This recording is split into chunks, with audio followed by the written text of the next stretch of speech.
Hello everyone. So today we are going to create a separate camera rig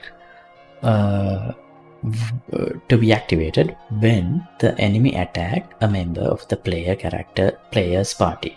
So here now we are going into this camera angle, so we can clearly see all the characters from the enemy party and also my character, so we can clearly see when should we do parrying.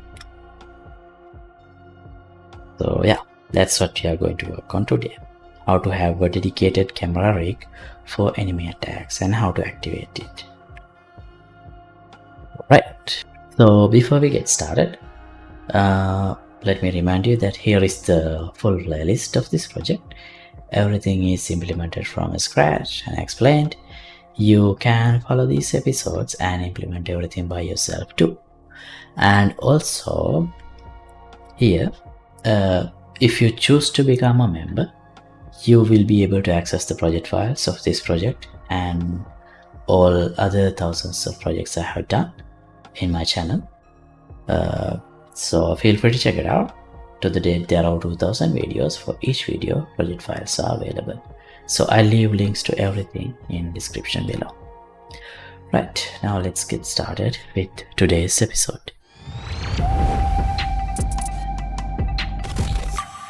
Alright, so right now I'm reusing the same attack camera. Let me show you. Here, if I go here, use attack, select target. Now this camera, this is the camera I have. So if I get hit, see, I remain in the same camera. Now I want something different when the enemy attack us. So first step would be, let's go here, PP, enums, and here we have this camera modes. This is attack. I'll call this play attack, and I'll add another enemy attack. Okay, now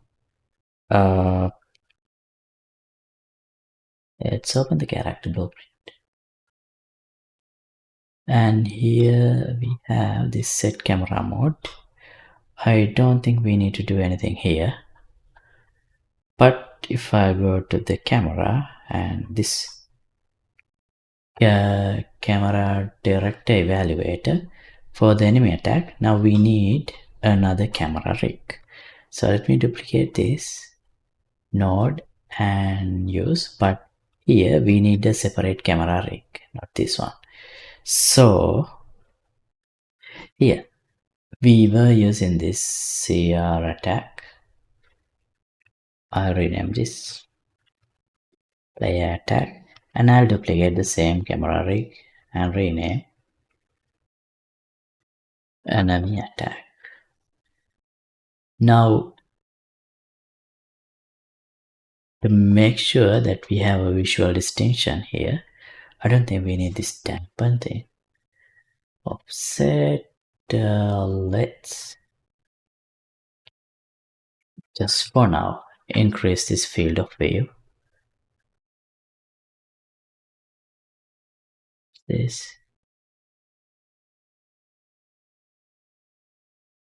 Yeah.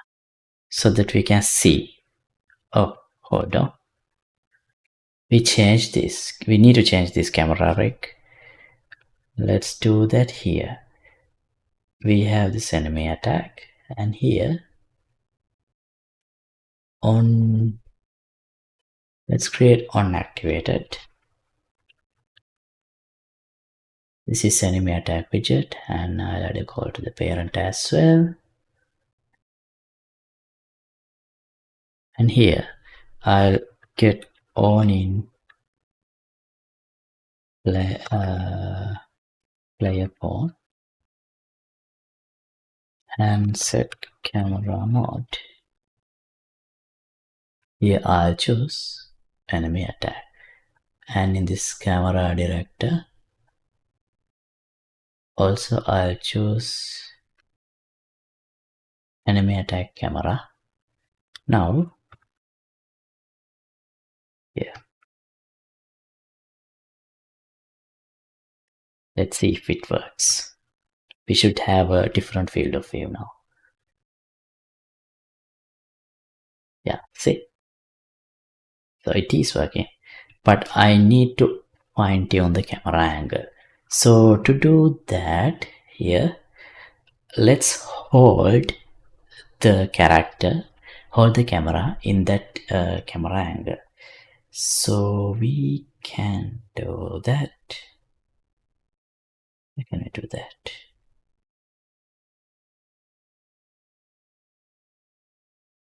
Here, if we go to the match, and this is on attack completed, and this is where the enemy do the attack, and this enemy turn, this message is what gives us the parry and dodge screen and the enemy attack camera.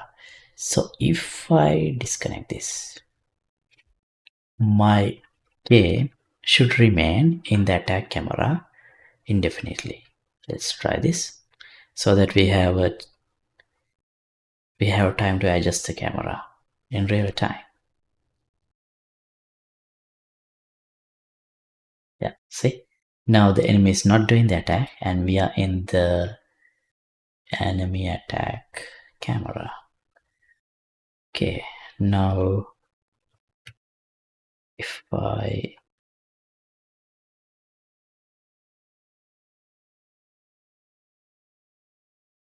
now I think we can edit these parameters here.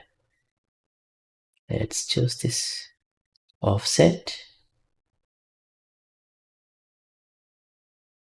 and see, you see in real time things are changing. So we can find a better angle now. Right, so I ended up using these values. I zeroed out everything here for the boom arm, and here these are the values I have added, and we get this angle. Now let me stop and make sure that we get that exact angle.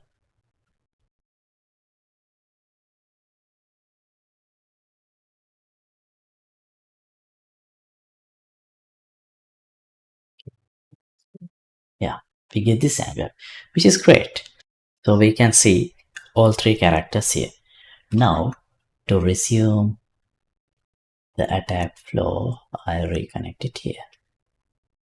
Okay, now if I return to the match, let's see, form an attack, select target, the attack. Yeah, it's clear now.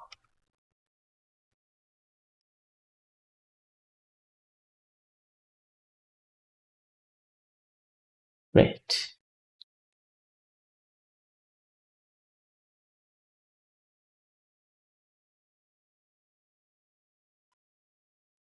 Okay, so I think I like that angle. Now, the only problem would be if we enable like enemy characters to target a random character of the player's party when we are in the third character of the player's party. We might not see the first character. So to address that, we might need to add some dynamic parameters into the camera system. See, here we only see two characters. So, but I still couldn't quite figure out how to do that. So I will keep researching on that and share once I figure that out. But for now, we are going to stop this episode right here. Right, so thanks for watching. As always, updated project files will be available for download here in the Patreon page. Link would be in the description below. And let me know if you have any questions in the comments. See you in the next episode. Goodbye.